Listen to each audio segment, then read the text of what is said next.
What's up, everybody, and thanks for tuning in to another episode of Between the Cons. My name is Kris, and with me today, I've got Kris Too.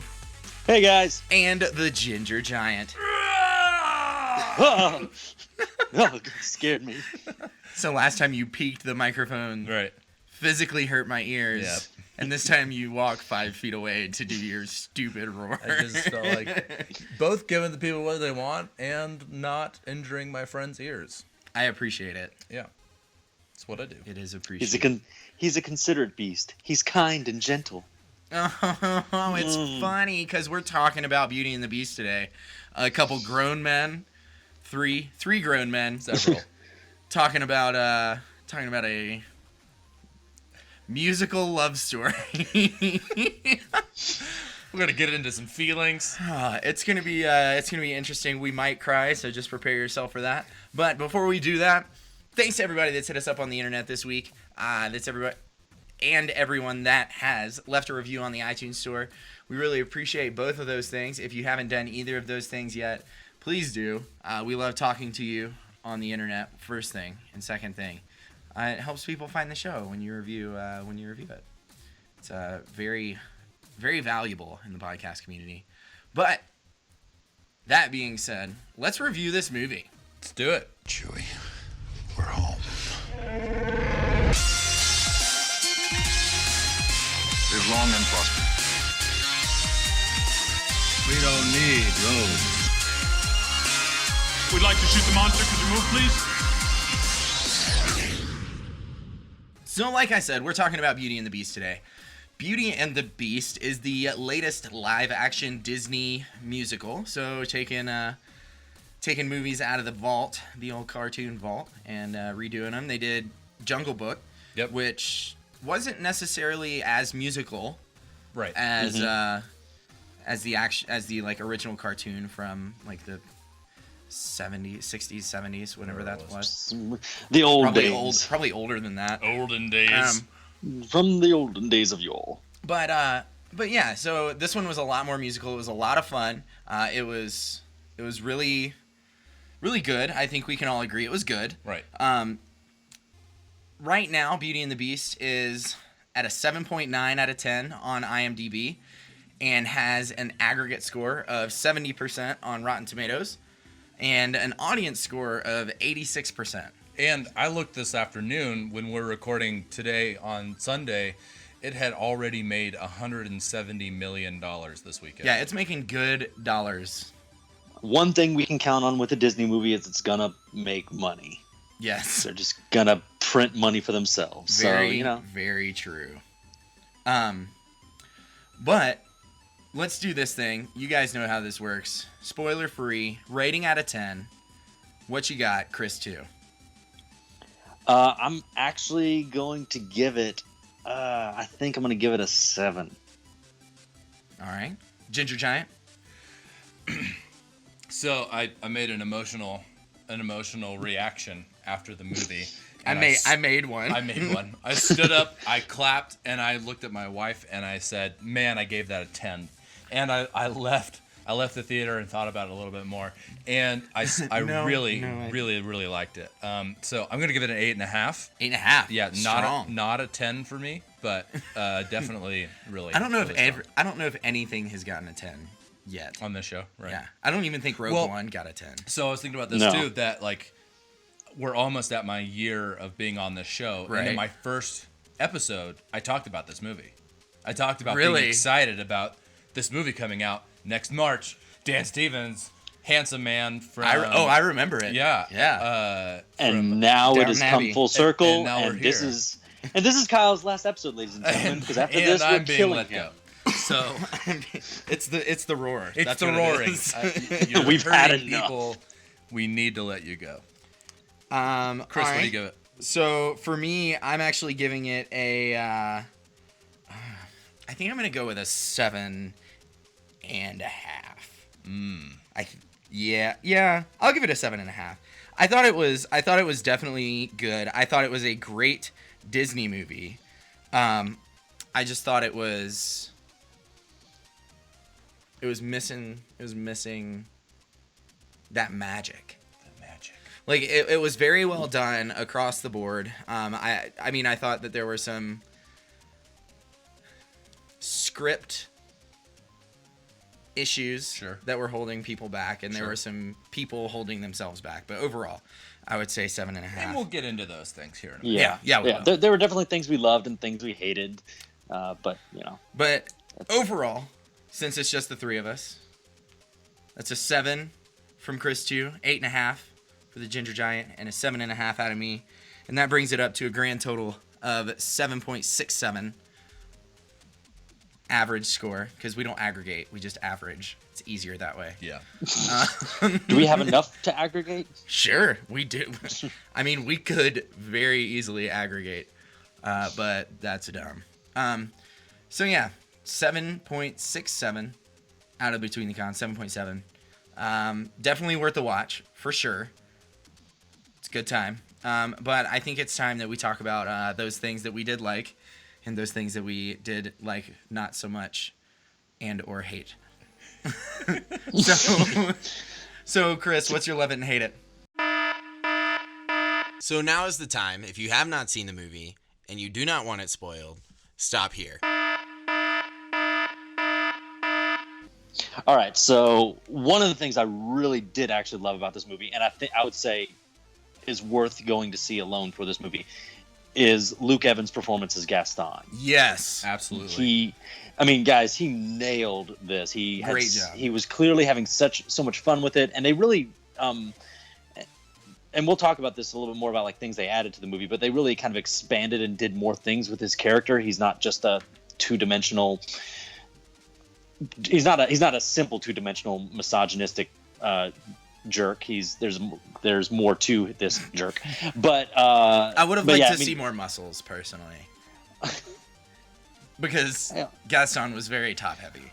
Well, I can direct Chris. I can direct you to several websites where there are some fan art. Pass. Okay. Pass. But yeah, Luke Evans I think nailed it. Not only like in his overall performance, but Luke Evans is not a singer. But his performance during his songs was great. He was having a lot of fun. I don't even know about that. Like, to be, quote, not a singer, yeah, he might not be a professional, but he did a great job vocally. No, that's my point. Is that, I yeah. think I'm not one of these people. Like, I'm not one of these people that thinks that you should only have this one Disney or musical style sound to your voice. Right. I'm very much for singers singing in their right, voice. Ewan McGregor? Am I right? Yeah. but I think Luke Evans did a great job singing, and I think he also did a good job like acting in the songs and having fun with them. And he like watching him during the Gaston song and during the Kill the Beast songs, and just overall like I think he did a great job in this movie. So yeah, definitely agree. So that's my love it. I think he was great. And your hate it? My biggest hate it would be kind of on the flip side of that. I think Emma Watson is a great actor. I've a lot of things she's done I've liked, but I think she really struggled in parts of this movie, and I think in particular during her songs. Not her singing, because again, a lot of people are dumping on her singing online. They're saying, "Oh, you should have gotten a professional singer to dub over her." I don't think so. I think she sounded fine. Right. Yeah. Not great. Not terrible. She sounded perfectly fine. Well, and that's what I would have expected too. I'll let you continue your point, but I would have expected this normal village girl, to be singing about her life. Right. Yeah. She's not. I mean, a professional. She is. Right, and that kind of comes down to, like, again, I don't really care. I'd much rather have a great actor who can sing as opposed to a great singer who can act. But again, in movies, you can also dub in front of a camera. Right, and you can have movies you can dub, so you can have the movie magic of a great actor also with a great voice that's not theirs. I mean, they've done it all the time in the past. But my biggest complaint with this movie, I think, would be, as good of an actor I think Emma Watson is, during her songs, she kind of goes into this very generalized, emoting, flat performance because I'm trying to focus on this song that I'm singing, even though she pre-recorded it ahead of time. Right. She still doesn't want to look like a fool on set, like singing terribly. I wonder, Chris, if you saw this too, that I saw a sort of a hesitancy in the song she sang towards the beginning of the movie, Mm-hmm. and she got more confident in her singing, or at least her presence, towards the end of the movie. And it's sort of that, like, this is the first song and the first time we're shooting, and sort of awkwardness there. That was sort of lingering, maybe. I don't know. Maybe, I don't know. I mean, I have no idea what order they filmed the movie in. Right. But I mean, and that's not really even so much like a slam against her, because that's something that, I mean, I'm a theater director, and I'm also a theater professor, and I teach acting to students. And one of the things I focus on with teaching musical theater is that a lot of actors struggle with actually acting what they're saying in their songs. They can be great actors, and as soon as they start singing, they kind of go just kind of hazy flat. Sure. And it's a hard thing to do. So I'm not really slamming her for that. I just think it was probably one of the weakest aspects of the movie for me. Great example of that is like Rosario Dawson in Rent. In every song except for the one at the Cat Scratch Club.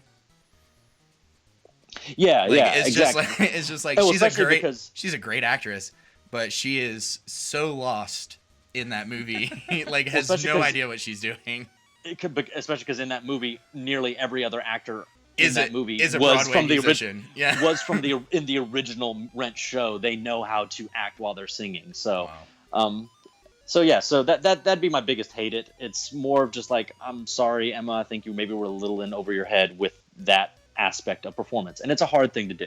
But should have got Emma Stone, or just maybe Emma Stone. I don't know. Emma Stone and Miles Teller Emma Stone and Miles Teller were up for Beauty and the Beast. What? Yeah. Oh, I don't like that. Wow. But Emma Stone and Emma Watson, both tried out for La La Land and Beauty and the Beast. I knew that. Yeah. So they both tried out for La La Land and Beauty and the Beast, and Emma Stone got La La Land, and Emma Watson got Beauty and the Beast. Emma Stone and is Emma not Belle. No. Oh, for sure. No. And she's Emma Ariel. Stone, but Emma Stone also walked away with an Oscar, and we're right here, kind of gently saying gently critiquing Emma Watson. So sorry. Anyway, that's my biggest hate. All right. Ginger Giant, what you got? So I love the costumes and the sets. Yes. I thought we were in a village. Like, it didn't look.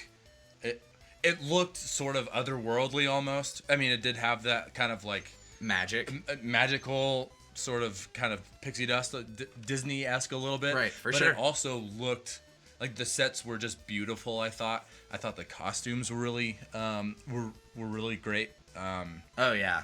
The way people were dressed up, Gaston Definitely very eloquent. Sure, all of the dresses that Emma wore in it. I even thought like the Beast was done really well. Yeah. In the way he was presented in rags at the beginning, and then in suits later on. That blue thing with like the blue suit with the silver on the chest, right? Like the torso. That was. I want that. Yeah. Like I want that suit. That's awesome. a nice suit.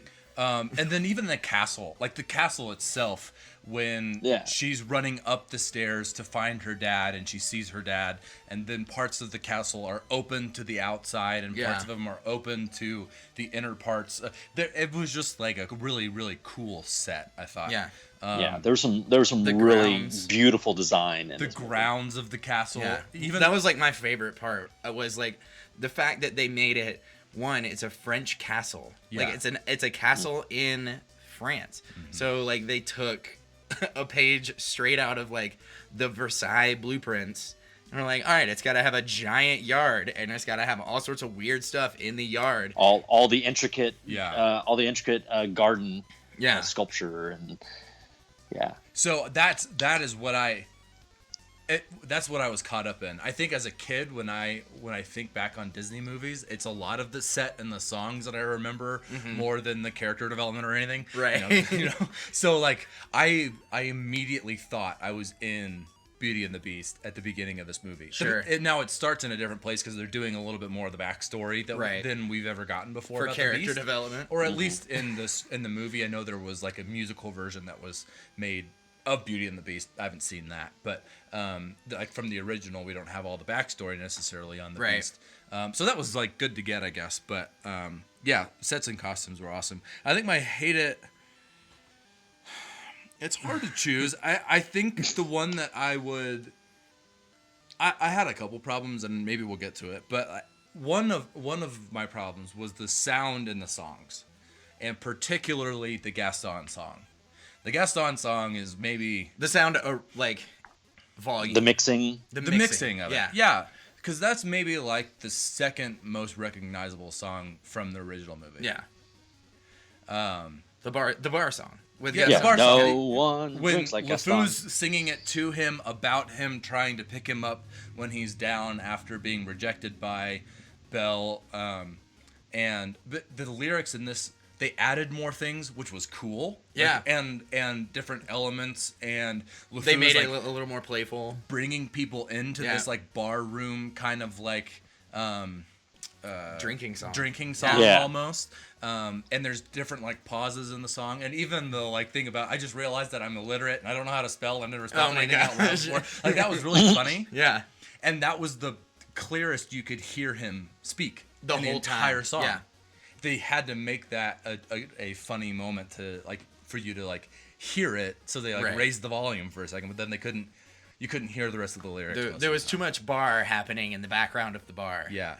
I didn't really notice if that happened in other songs. That was just one thing that I like left with. Man, I really wanted to enjoy that song in this movie, and I didn't get to. It was not so easy. Yeah.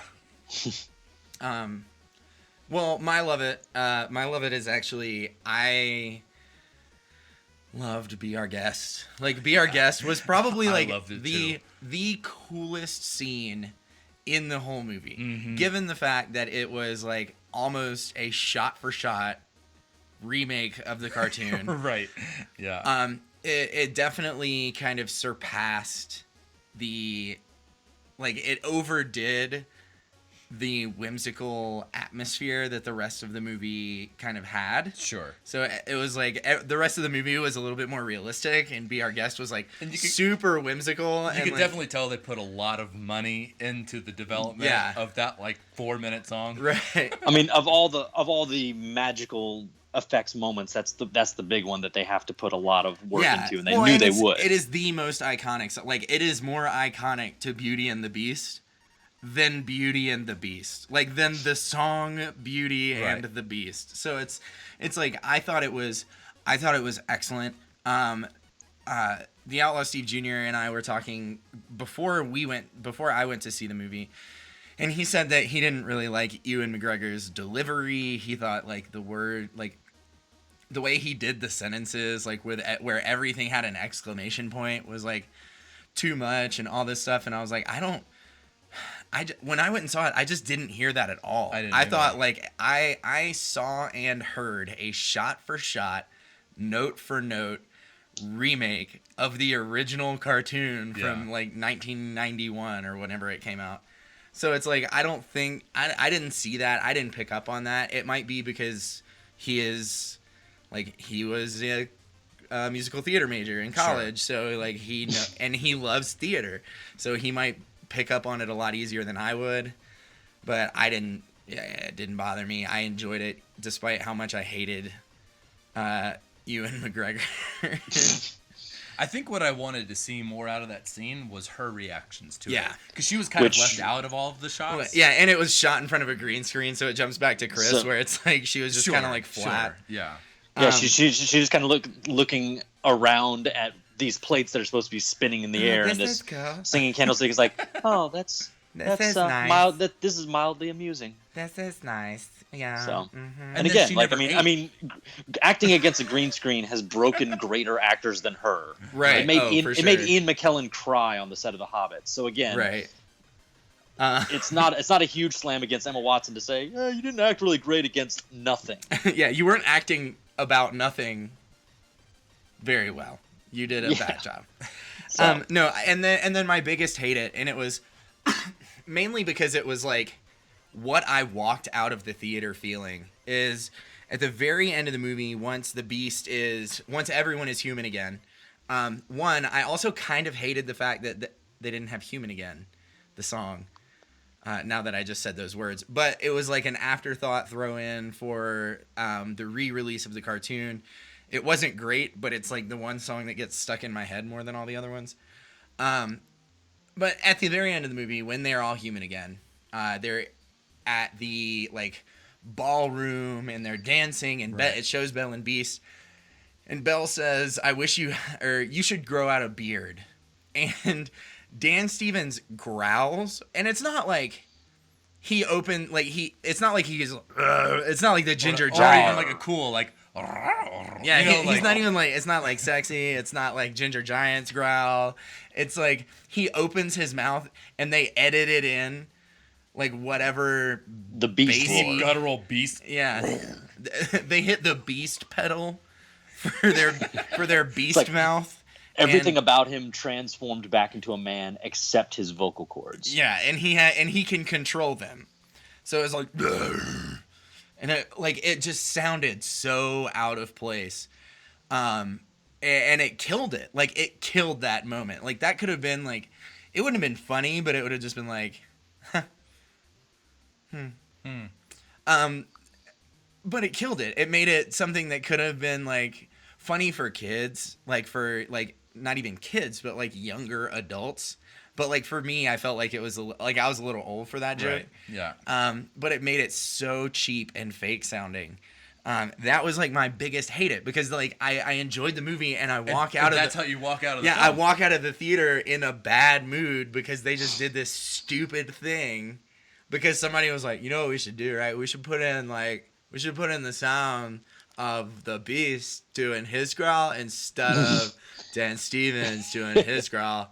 Because, like, I don't really have a lot of time, and I've got to take the 101 all the way up to the 405, and then once I do that, it's like... Maybe Dan Stevens just has a really weird growl, guys, and they No, had to that fix is it. not... It can't be true. That is impossible. You know why I didn't leave that though?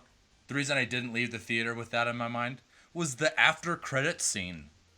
Did you watch the credits? There was an after credits not scene? after credits What? scene, excuse me. Not after credits scene. No, the credits of all of the actors like, Oh, in yeah. the, Oh, yeah. okay. as profiles in dark and then coming into full color. Yeah.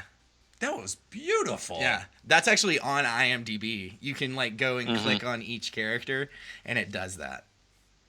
I'm Like, you gonna can do watch that it. later. Yeah. I lead a very boring life.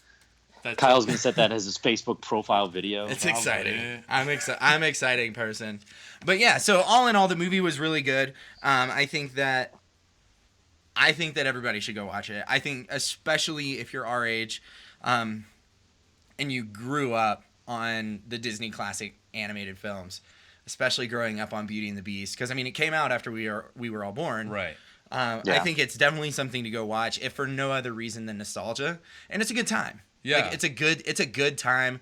We have a laundry list of things we didn't like. Yeah. Like the Enchantress continuing to show up. Josh Gad got kind of leashed on his acting. Right. Just- Dan Stevens really just wasn't a very good non-beast Right. beast. Yeah. He didn't have a line in the first, when they were doing his yeah, backstory. the first like 15 minutes. And then once he transforms, he doesn't have a line when he's on the ground, but he's in a beautiful wig. Right. And then later A he big runs fake to wig. Belle and then finally has a line. Yeah. But he's just sort of this smiling...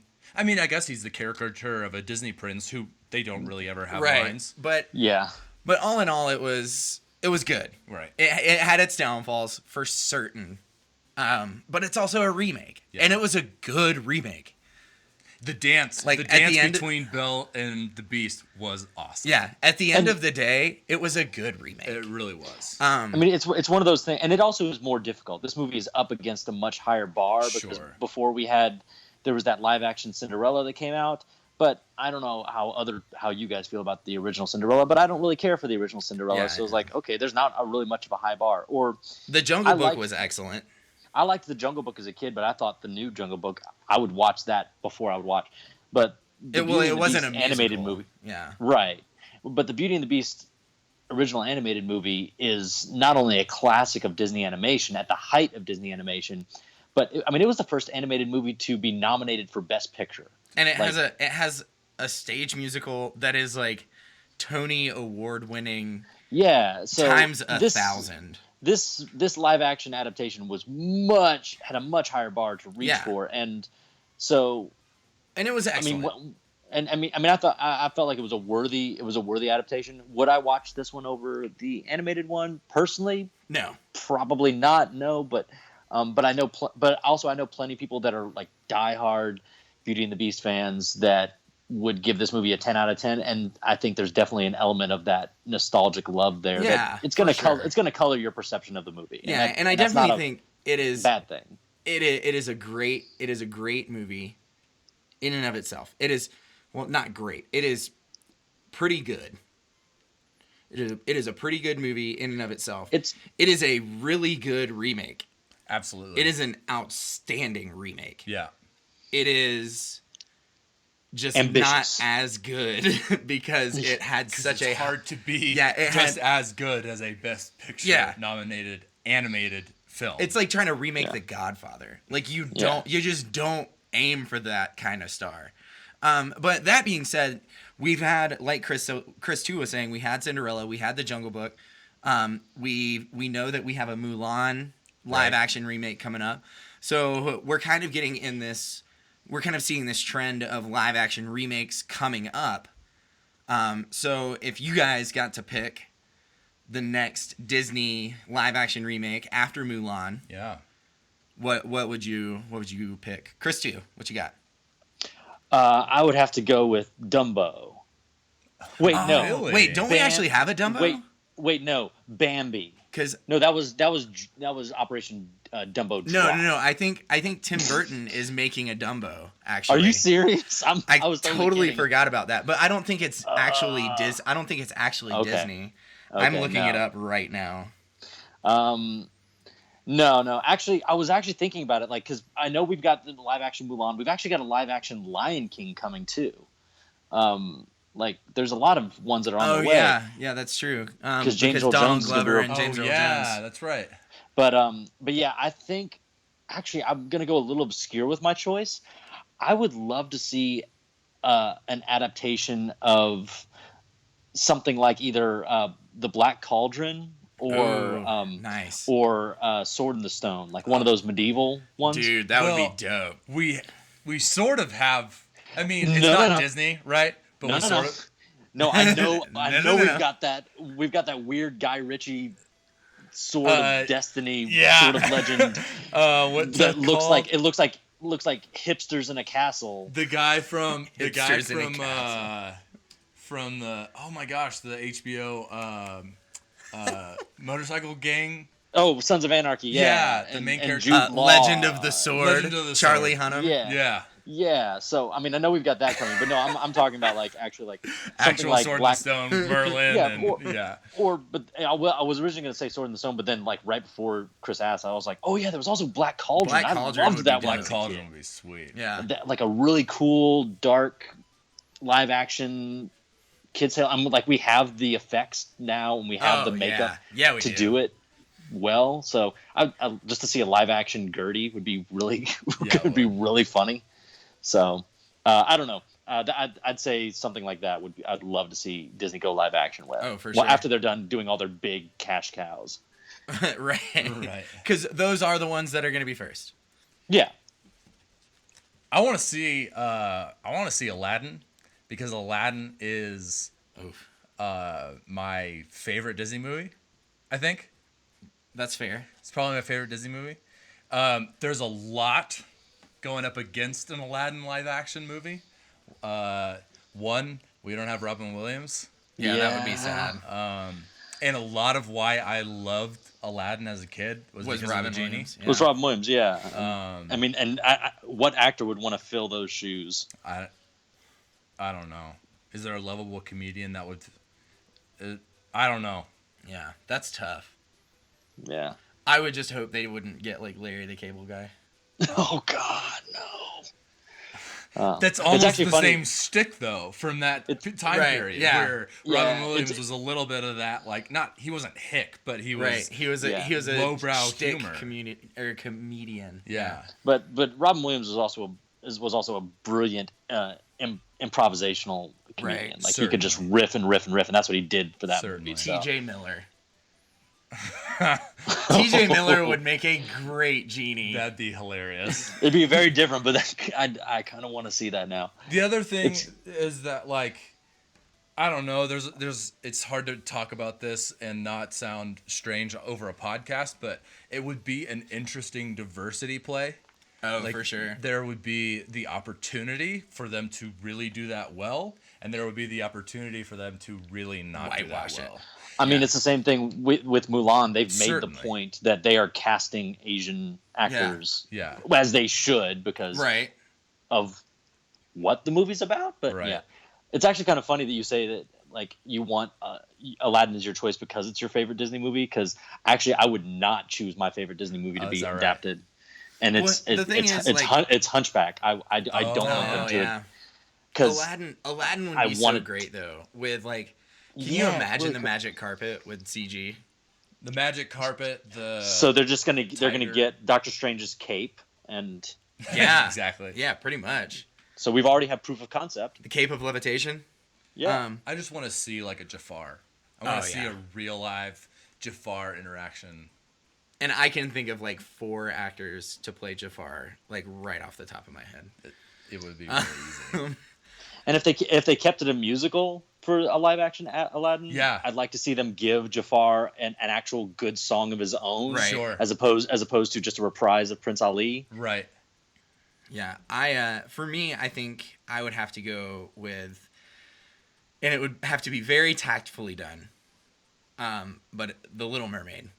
To me, Little Mermaid has, like, some of the best, like, Disney princess movie songs. Like, Sure. from end to end, Yeah. it has the most that I would be like, that's a good song, that's a good song, that's a good song. Like, Beauty and the Beast has a lot. Yeah. But it's like, it's kind of like, this one's really good. I don't really care for these next 3, Right. but this one's also really good, and so is this one.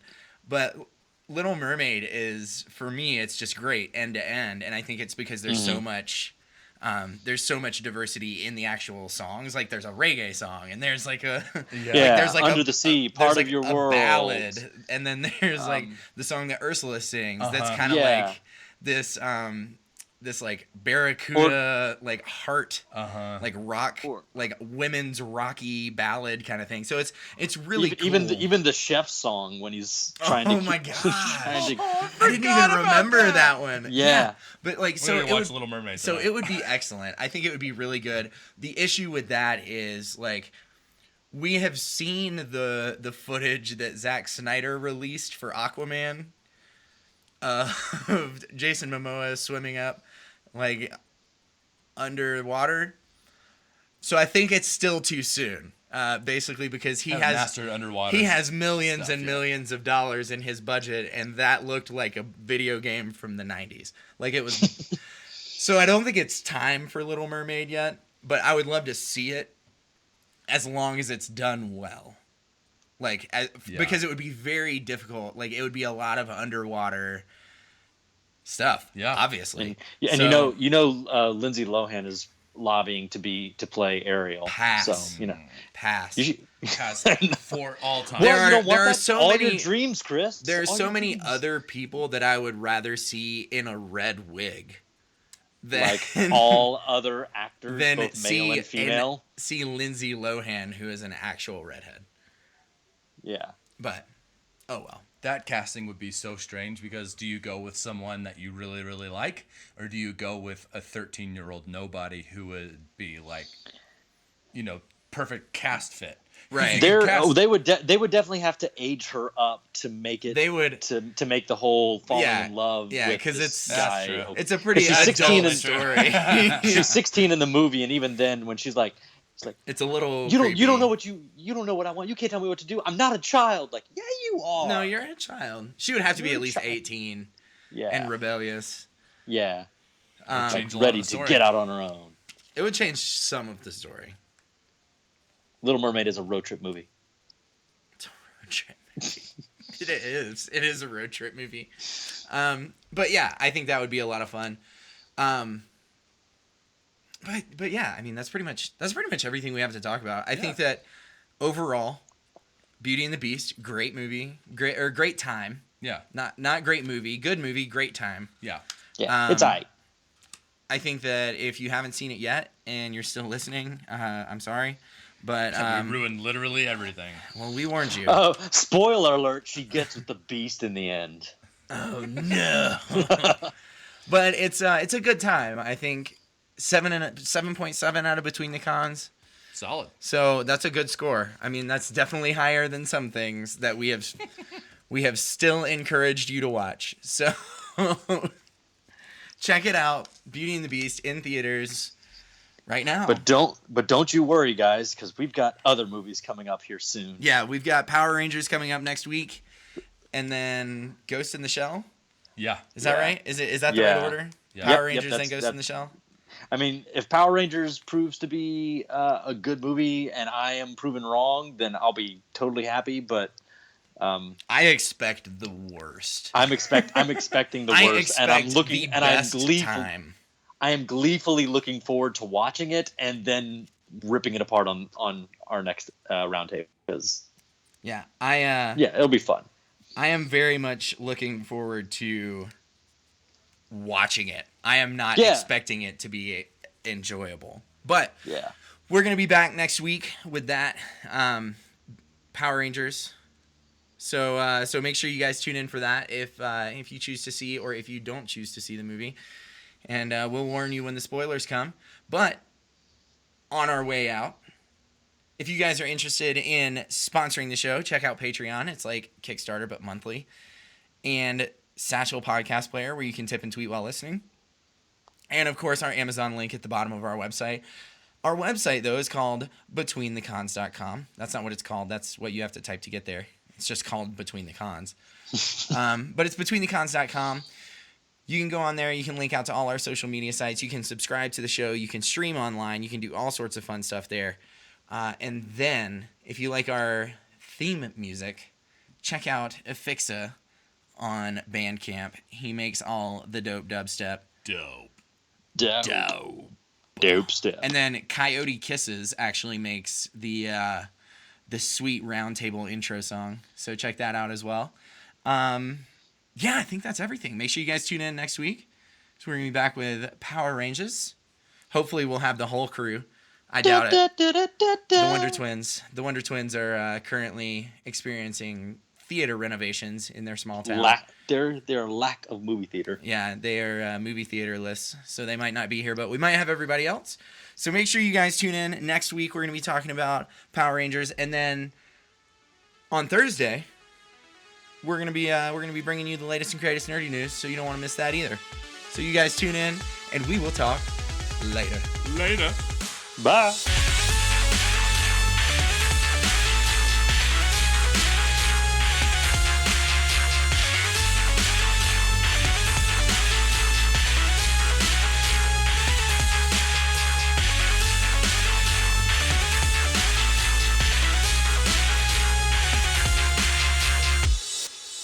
Teared up 3 times in the movie. I don't want to talk about it.